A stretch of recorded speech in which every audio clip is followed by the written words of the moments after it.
And now, your go-to source for year-round fantasy hockey advice, DFS, and betting coverage. This is NHL Fantasy on Ice, presented by Skip, the official food delivery app of the NHL. On the eve of the NHL season, we deliver some last-minute presents. It's another edition of NHL Fantasy on Ice. Jake Hahn, Pete Jensen with you today. Nick Alberga on location. How you doing today, Pete? What's up, Jake? Skip, the official food delivery app of the NHL, and great to catch up with you, of course. And some big news, right, with Jeremy Swayman, the word trade thrown out there in reports. I mean, that really made me take a step back here and look at the big picture. What's up, man?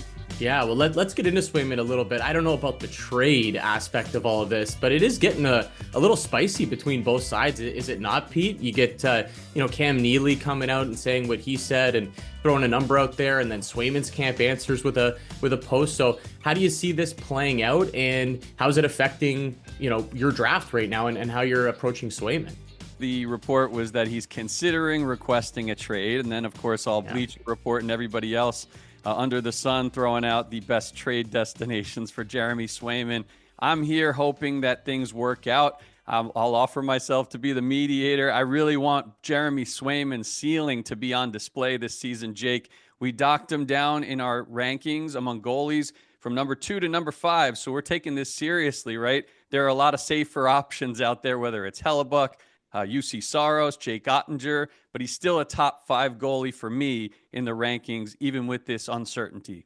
I think this is something we can take advantage of. I do, because I think eventually something's going to get done here. And it could even get done, right around the start of the season, to the point where he misses a week or two, maybe a handful of starts, Pete. And we could get some value because people are going to be scared off of him. I'm sure you've done a couple of drafts, at least already, where he plummets down the board a little bit. So I like to take advantage of these types of situations, whether it's injuries, restricted free agent contract negotiations. I think there could end up being some value here on Swayman if you're willing to take a bit of a risk.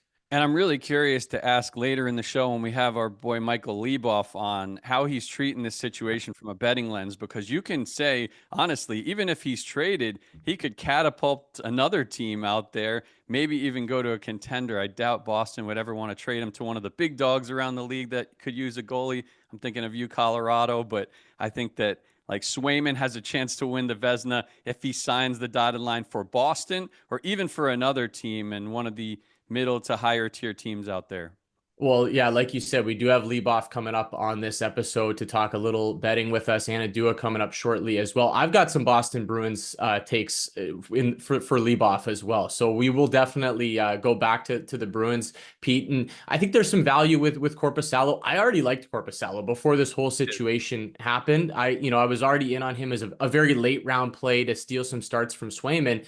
I think that interest is obviously going to go up now. So maybe I'm not quite getting the late round value that I was before, but in the drafts I've done, Korpisalo is still going very late. I think there's some value on him. Even if Swayman gets something done, Pete, I think Korpisalo is going to get his fair share of starts in Boston this year. The other thing that made waves was they picked up this other goalie from Vancouver, Jiri Patera. So it looks like Boston is kind of taking this seriously on their own side. Maybe we don't quite need Jeremy Swayman at the very start of the season. Are the Bruins a playoff team if Jeremy Swayman does not suit up for them? I would say no. Do you agree, Jake? I still think they can make the playoffs without Swayman. I know it's going to be difficult in that division, but I think they could piece together the goaltending. They're so strong on the blue line, and I like the additions that they made in the offseason. So I still think they could do it, but it would be a challenge, Pete. It certainly would. I think they got to get something done with Swayman if they want to win a cup, and that's what the Bruins are all about, right? They go into years thinking that they're going to be cup contenders, and I think that's where we're at right now. So I'd say the other big storyline of preseason, Pete, I don't know if I've seen this many injuries in preseason over the last couple of weeks. It's been crazy. So we've had some long-term injuries like Laine and Doughty, some bumps and bruises as well. Guys like Artemi Panarin leaving the game. How scared off of this sort of stuff do you get when you're drafting, when these guys get an injury tag? Yeah, I mean, we did a mock draft 2.0 just for fun with me, Anna, Davey, and James Harding for NHL.com. And Panarin didn't go in the top 10, neither did Brady Tkachuk. It's one of those things where 2 top 10 guys, you might be feel a little bit better about the update we got after Brady Tkachuk left the game. Doesn't seem like he's going to miss a ton of time from the early looks of it, but he's still one of the best category coverage guys in the game. So he went a little bit higher than Panarin. But I wanted to ask you, if you're at like 7, 8, 9 in a draft right now, and your drafts are happening, before the global series or before the real opening night next Tuesday, are you doing like reaching for Cale Makar a little earlier, or Shesterkin, or are you going with the safe Mikko Rantanen? There's also Jack Hughes, kind of the sleeping giant for the Devils that could drop like 120 points this year. It's a great question. And I think that 7, 8, 9 range that you mentioned, Pete, is a fascinating range to be in a fantasy draft right now after the big dogs go, the top 6. I think we can all agree on what the top 6 are. I've been Jack Hughes from basically the start of the offseason. So regardless of these injuries, I'm going Jack Hughes if I have 7, 8, hopefully 9 if he's still there. That being said, I don't think you could go wrong with a Mikko Rantanen in that range as well. And I also think, like I said about the Jeremy Swayman situation with the restricted free agency, I think you could take advantage of people getting scared off these injuries. Like, I don't think Panarin's seriously injured. I think it's precautionary. He's going through the motions in preseason hockey. So people get scared when there's an injury designation in a draft when you're drafting for a fantasy hockey team. And I think you could take a little bit of advantage of that, Pete. And to be clear, if you're in a league and if you're worried about Brady Tkachuk and Tim Stützle, who also got injured in that same game, maybe take a look at JT Miller. If you're in a hits, block shots, face-off wins league, few players are better than him. I would reach for him as high as 7 in that type of format. And you could find on NHL.com/fantasy. Look at the whole cheat sheet. Listen to all our season preview podcasts before you do your draft. And then also there's that hits, blocks, face-off wins guide that I always just take it and put it into my draft queue, and I'm sitting pretty there. All right, Petey, moving on from the headlines here. It's time for some bold predictions with one of our favorites. Actually, it is our favorite from NHL.com, soon to be Sportsnet as well. Congratulations to Anna Dua. Anna, how you doing? I'm doing really good. That was so sweet. You're going to make me cry, Jake. But, they told me that you lived in Toronto, so it was a job I had to take so I can be closer to you. Wow, Anna Dua is all grown up. She's heading off to Sportsnet north of the border. She's going to be hosting shows. She's going to be on the big television. Congratulations, Anna. Tremendous, tremendous job out of you. But now, here we have you for 5 minutes. I need you to go out on the limb. I need some bold predictions. So where are you starting, Anna, with your bold predictions fantasy-wise, huh? I'm going to start with my old city now, New York and the Rangers. And this one is kind of bold, but I'm pretty proud of it. I think Vincent Trocheck is going to lead the New York Rangers in points this season with his first 90-point season. I think Panarin's taking a step back. So that's pretty bold, but I love Vincent Trocheck. I think he's the most underrated player in the league. I'll keep preaching that. And that's the one I'm starting with, Pete. I could see it. I mean, he's been pretty high in the point ranks before, both with the Florida Panthers many moons ago and then with the Rangers last year playing with Panarin. Panarin's dealing with some injury concern here. If Trocheck drops 90 points, he might be like a top 5 player in all of fantasy because of that elite category coverage. So I would really be interested to see if that could happen. Kirill Kaprizov, you've been high on this player regardless of whether you're high on the Wild or not. What's your bold prediction with him in the goals department in the scope of the entire league? This might get me in trouble now that I'm moving in Toronto, but I love Kirill Kaprizov if he's healthy. I don't even think this is the boldest one. I think he could win the Rocket Richard Trophy, and I could see him getting easily over 60 goals, Jake. One bold prediction for me, and I think you're going to like this one. We agree on this player, Joe Woll of the Toronto Maple Leafs. This is going to be the big step year for him. I think he gets nominated for the Vezina Trophy. I'm not going to go too bold and say he wins it, but nominated for the Vezina Trophy. Joe Woll stays healthy and puts together the full season. I think you can buy into that one, right, Anna? This might be the first player I think everyone part of NHL Fantasy agrees on. I don't think Joe Woll has any haters, so good for him. Pete and I both love him as well. We even said that he might even lead the NHL in save percentage. Jake, what do you think about that this season? I'm in on that. It goes right in line with basically what I was saying, right? If he's going to get nominated for the Vezina Trophy, he's probably going to have to lead some sort of category, whether it's wins, save percentage, goals against average, something, and in that ilk. And Pete, there's a lot of value on him, I think, in from a fantasy draft perspective this year still. And if you look at our bold predictions list, you can find it on NHL.com/fantasy along with the cheat sheet and everything else. We have JJ Peterka playing up top with Tage Thompson and Alex Tuch. Yes, You guessed it. I wrote this one. JJ Peterka to be among the top 10 in the NHL in goals with at least 45. I think he has that type of ceiling, and he'll be getting off to a good start in that global series. There's also Cale Makar. Anna, you had a huge prediction on him, historically speaking, at the defenseman position to score over 30 goals or something like that? Over 35 goals. So that's going to be the most since Paul Coffey all the way back in the mid 80s. But, Cale Makar has been teeter-tottering around that 30 goal mark already in his career. I wouldn't be surprised if he just had a great year. Colorado isn't the deepest team out there, right? So there's a lot of ice time for Cale Makar to make something happen. He's expected to produce. If he's healthy, I could see this one happening. Once again, I don't think this is like the boldest of the predictions I have on this list, Pete. I mean, I would love to see a defenseman take a run at 30 goals again. Sort of like a Mike Green. That it's been a while since we've really seen something like that. If anybody is going to do it, it's probably Cale Makar, right? I mean, maybe Quinn Hughes now that he's shooting the puck a little bit more, and there's some other candidates. Roman Yossi's a guy that's pretty good at getting it in there from the back end. But Anna, I like that one. Cale Makar, 30 plus goals. That's a fun, bold prediction.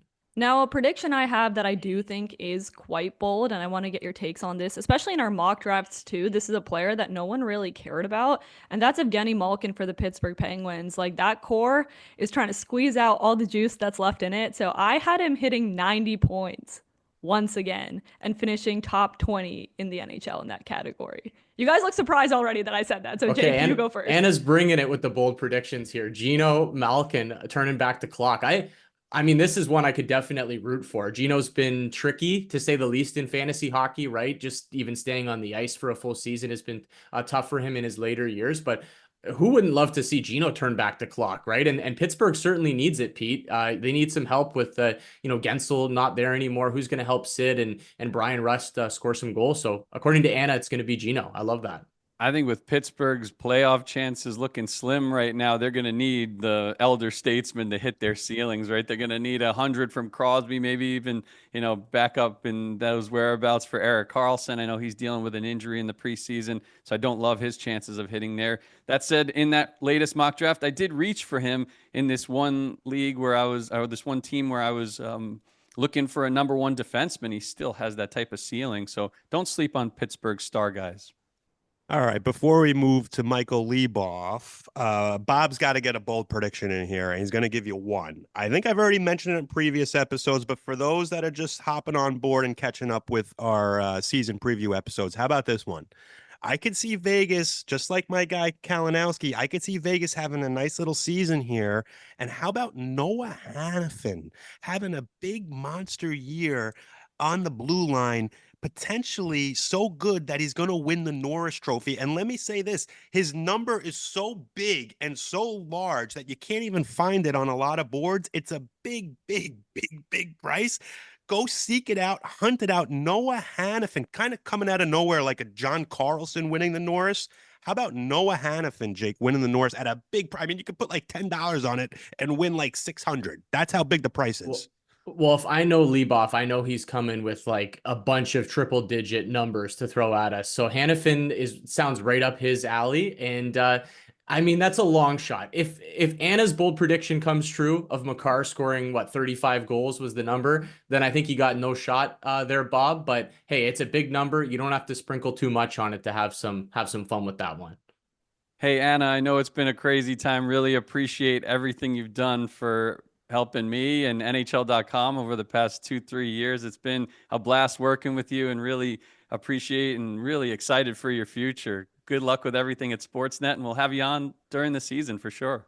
Oh, thanks. And exactly, it's not a goodbye. It's a see you soon, guys. All right, I can't wait for this one. We got Michael Leboff of the Action Network joining us to talk some of his best bets for the season. Love chatting with this guy. We're usually on the same page, but I know Leboff's probably going to bring some monster numbers to the table, as he always does. Leboff, thanks for joining us today, buddy. Yeah, I'm happy to do it. I'm really excited for the season because I think a lot of people are walking down a path where they see the league shaking out similarly to what we've seen the last 3 seasons, and who can blame them? Everyone had been predicting change for so long, and they keep getting burned, and they don't want to do it again, and that's leading to some value across the board, across a lot of markets, in going against that narrative. So that's what I'm here to do, Pete. I love those narratives. Let's talk about the relocation narrative, and we'll start with the Coach of the Year race. I know you were high on Andre Tourigny He goes from Coyotes coach to Utah Hockey Club coach. He is one of the top contenders for the Jack Adams Award. Are you betting him? What's the best betting angle surrounding the Utah Hockey Club? I think they could make the playoffs. I have them in my playoff picks this year. Yeah, I think that the best betting angle for them would be to bet Tourigny to win the Jack Adams. And maybe I'm just being stubborn because he was 100-1 last year, and I felt like that bet had a lot of legs, especially in the beginning of the season before their season went pear-shaped. I'm not going to do it again just because it's now only 17-1. But I would say if you're someone who thinks they're going to make the playoffs and you want to make that bet, you should absolutely be betting Tourigny at 8 times the price, right? He's 17-1 to win Jack Adams. They're a lot shorter than that to make the playoffs. It's probably closer to their division odds. So if you're expecting year one in Utah to be gangbusters, you absolutely should be backing Bear in the Jack Adams market. It's funny. I think the Jack Adams market used to be my favorite, like one of my favorite days of the season or of the off season was when this market got populated because bookmakers. I'm not saying they were asleep at the wheel, but and this is across all sports, they didn't really understand how this, or it wasn't priced correlated to how this award usually works, which isn't, hey, what's going to be the best team? It was who's going to overachieve the most, who's got the best story backing them.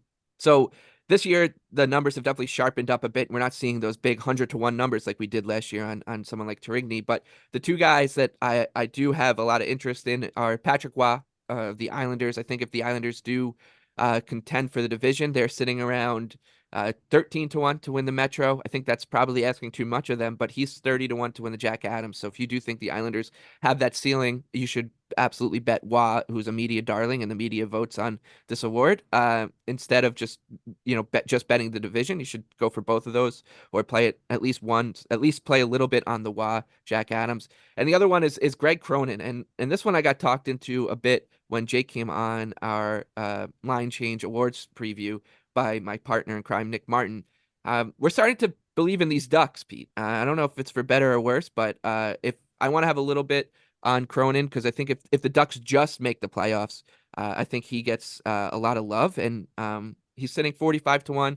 I think that's about where I would play it down to, Jake. I don't think I sold you guys on Dean Evison or Martin St. Louis when I came on. I know I threw those names out there.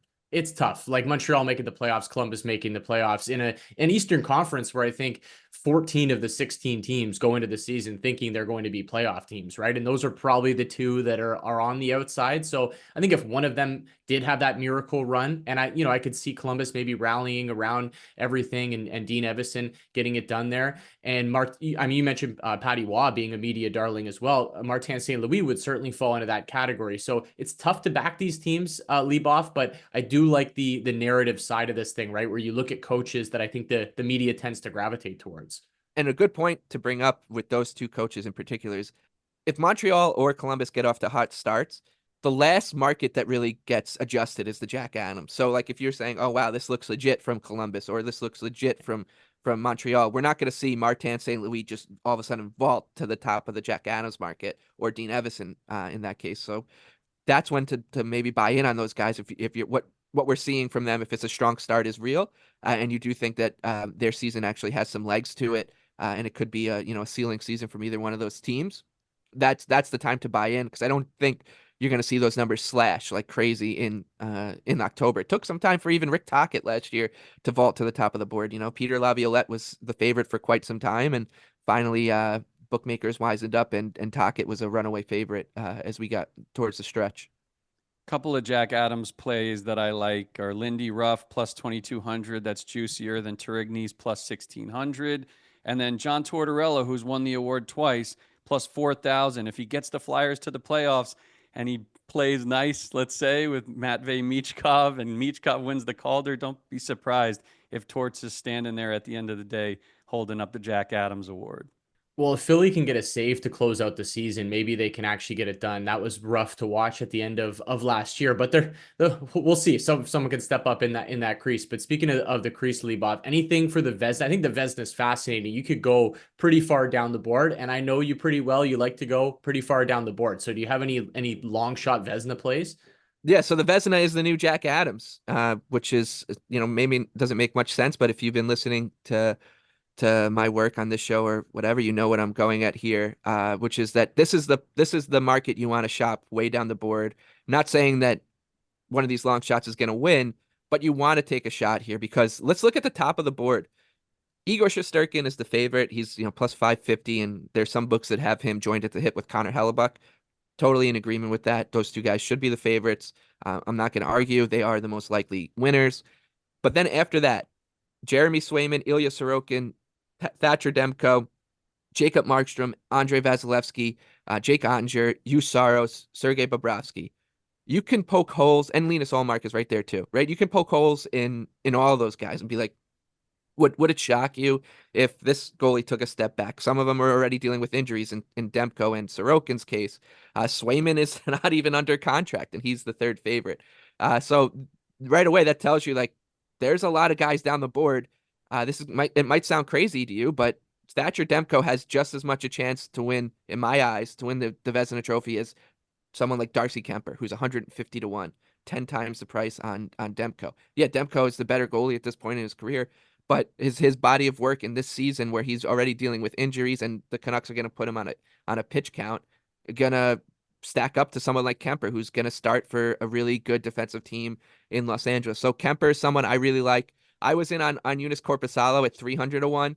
That number's come down, obviously, as books have wisened up. But if you can find Korpisalo in to lead the league in goalie wins market in the triple digits, I still think there's a way in on him because he's playing behind a defense. And what's really the difference between Korpisalo this season and Linus Ullmark from a couple years ago when Ullmark won the Vezina behind this defense? So I think that there's at least a little bit of a path to success for Korpisalo to have a monster year with the Swayman situation going the way it is.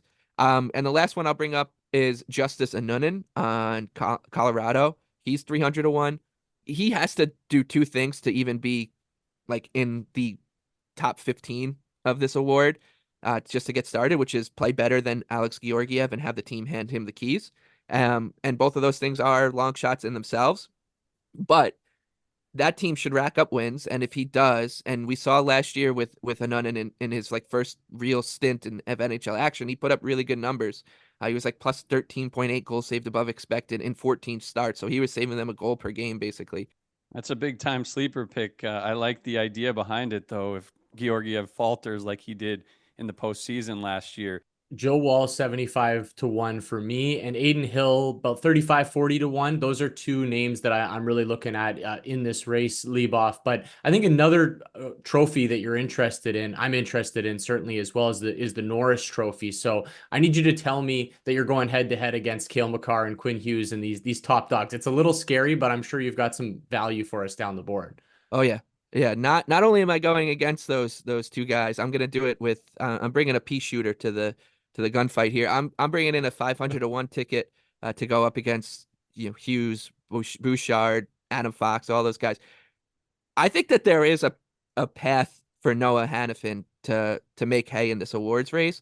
The Golden Knights have a great blue line, and he's going to lead the charge. And I wonder if the team will give him some significant power play time. I think his career high in goals is 13.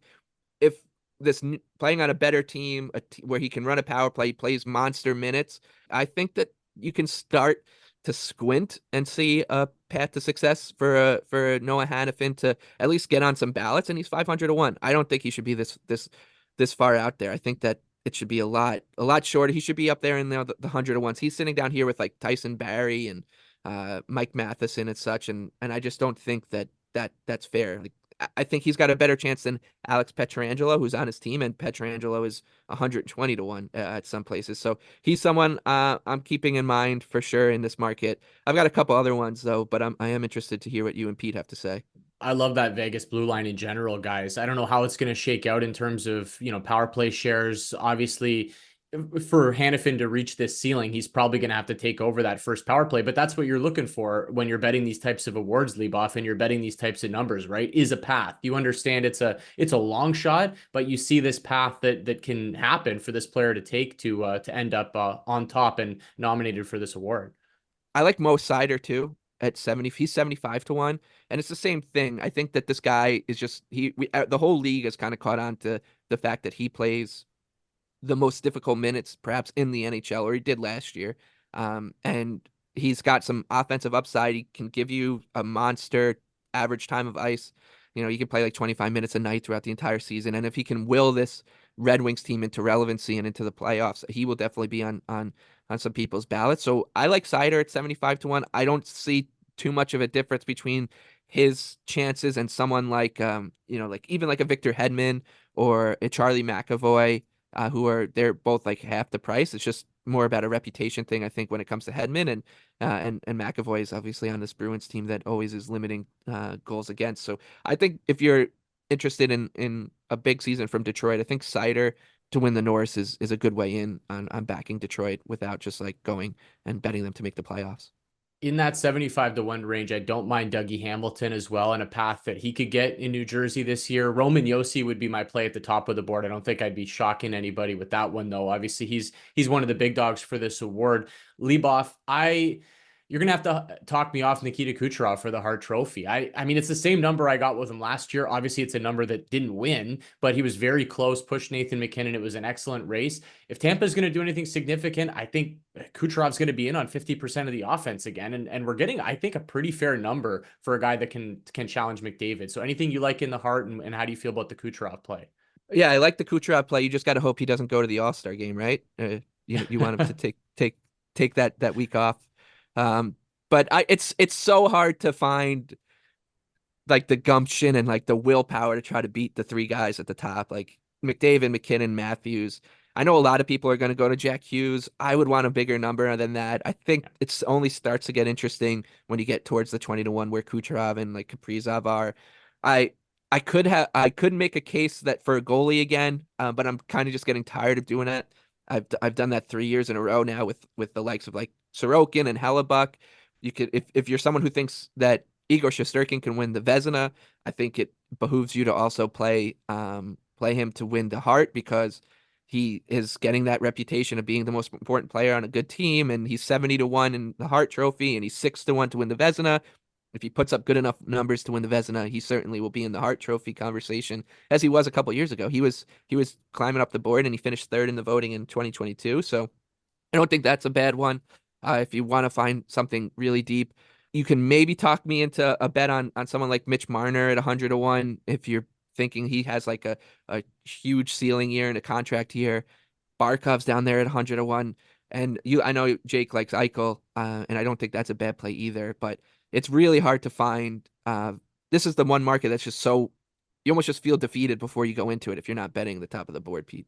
Well, when we look at our team win projections on NHL.com/fantasy, we compare them to the previous year, and we see the most improved teams across the league based on our projections. Some of those teams, Mike, Utah, New Jersey, Buffalo, San Jose. Even if San Jose is terrible, they could have a Coach of the Year candidate. Warsofsky, they could have one or two Calder candidates, maybe even three, depending on how it shakes out. With Askarov, Celebrini, and I really like Will Smith as a Calder sleeper.